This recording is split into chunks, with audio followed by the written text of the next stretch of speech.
Oscar Djegou, toujours incarcéré en Argentine, voit son passé refaire surface dans son village. Oscar Djegou est accusé de viol. Le joueur du 15 de France est incarcéré en Argentine. Et son passé refait surface. La polémique ne cesse d'enfler.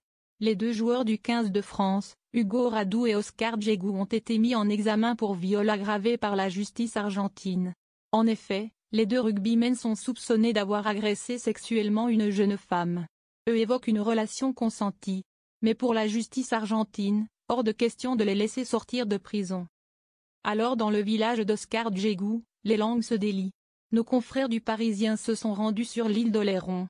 Et certains évoquent son passé, il n'y a tout de même pas de fumée sans feu, évoque une source anonyme. Le passé d'Oscar Djegou dévoilé par des habitants. Cette dernière se souvient de comportements lourds avec des filles en soirée, mais aussi des réflexions misogynes.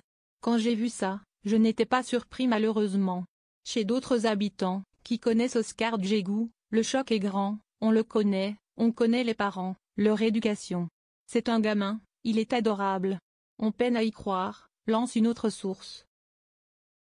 Même son de cloche dans un bar, ça me choque parce que c'est un petit gosse d'ici. J'y pense tous les jours, confie la serveuse.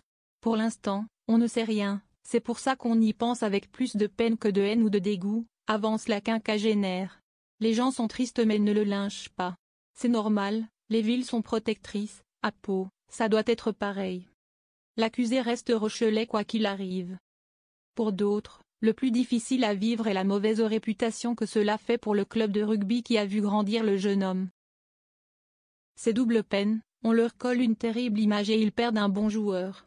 Ils y sont pour rien mais sont quand même mis dedans. Même sous couvert d'équipe de France, l'accusé reste Rochelais quoi qu'il arrive, confie le papa d'un licencié.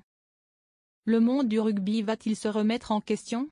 C'est ce qu'espère Jean-Pierre Elissalde, ancien international. À mon époque, bien sûr qu'il y en avait qui se torchaient le nez. Maintenant, la fédération doit se questionner, qu'est-ce qu'on fait? Ok, faut les éduquer. Et après? À l'étranger, la fédération doit être amenée à dire qu'il n'y a plus de sortie.